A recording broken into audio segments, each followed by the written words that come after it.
Assalamualaikum warahmatullahi wabarakatuh. Di sini saya akan menjelaskan tentang materi pengenalan konstitusi dalam pengalaman hidup sehari-hari.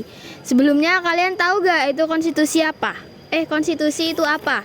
Nah, konstitusi yaitu kalau dalam Indonesia yaitu dasar penyelenggara negara hukum. Nah, konstitusi itu ada 3. Ada konvensional, hukum yaitu yang tertulis, yaitu Undang-Undang Dasar NRI tahun 1945, dan ada juga yang tidak tertulis, yaitu konvensi. Nah, saya akan membacakan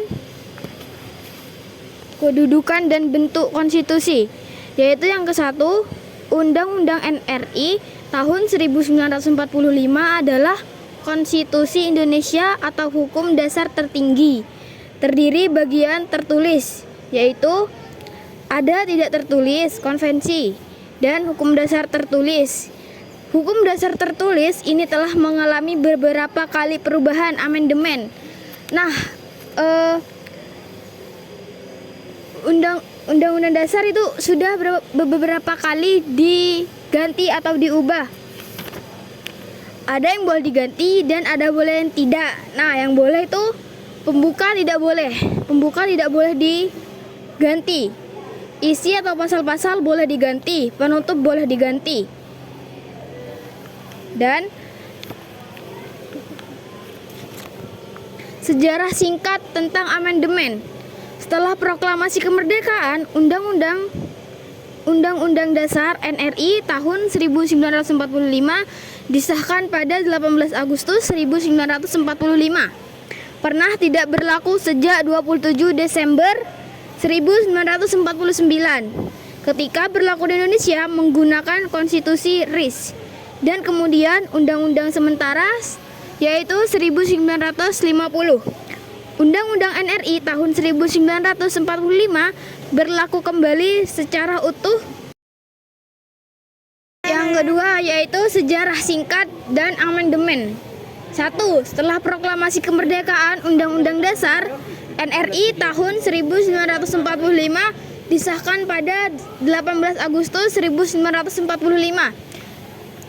Pernah tidak berlaku sejak 27 Desember 1949 ketika Indonesia menggunakan konstitusi RIS, dan kemudian Undang-Undang Dasar sementara 1950. Undang-Undang RRI tahun 1945 berlaku kembali sejak 5 Juli 1959 melalui dekret Presiden. Undang-Undang NRI tahun 1945 telah mengalami perubahan amandemen sebanyak 4 kali, mulai tahun 1999 sampai 2002, seiring dengan reformasi di Indonesia. Selanjutnya, saya akan menjelaskan hasil perubahan amandemen secara garis besar. 1. Mempertegas prinsip negara berdasarkan atas hukum, termasuk pengakuan kekuasaan kehakiman sebagai kekuasaan yang merdeka. 2. Mengatur mekanisme pengangkatan dan pemberhentian penjabat negara. 3. Sistem konstitusional berdasarkan prinsip keseimbangan kekuasaan. 4. Setiap lembaga negara berkedudukan di bawah Undang-Undang Dasar Negara Republik Indonesia tahun 1945. 5. Menatap kembali lembaga-lembaga negara dan penyempurnaan kedudukan serta kewenangan lembaga disesuaikan dengan perkembangan negara demokrasi modern. Nomor 4. Sistematika pasca amandemen. Terdiri dari pembukaan 4 alinea, batang tubuh 21 bab, 73 pasal, dan 3 pasal aturan pelarihan, serta 2 ayat aturan tambahan. Yang kelima, cita-cita perubahan mengubah prinsip kedaulatan rakyat yang semula mutlak ada pada MPR menjadi dilaksanakan dalam level yang derajat.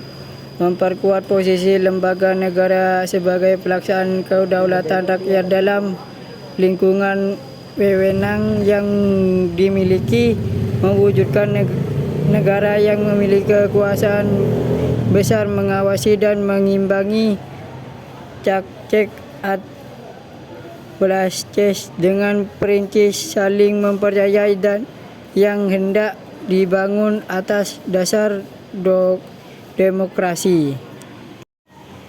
Selanjutnya nomor 6 UUD NRI tahun 1945 dalam kehidupan sehari-hari terdiri dari pasal-pasal penting yaitu nomor 1 hak dan kewajiban warga negara pasal 27 persamaan kedudukan di dalam hukum dan pemerintahan, hak atas pekerjaan dan penghidupan yang layak, wajib ikut serta dalam upaya pembelaan negara, pemenuhan hak asasi manusia pasal 28A sampai 28J, hak hidup 28A, hak nomor 2 berkeluarga dan hak anak 28B, hak mengembangkan diri pendidikan dan budaya 28C, hak atas kepastian hukum, pekerjaan dan kewarganegaraan 28D, hak memeluk agama, berpendidikan, pernyataan, pikiran dan sikap 28E, hak komunikasi dan memperoleh informasi 28F, hak atas perlindungan diri, keluarga dan harta benda 28G. Assalamualaikum warahmatullahi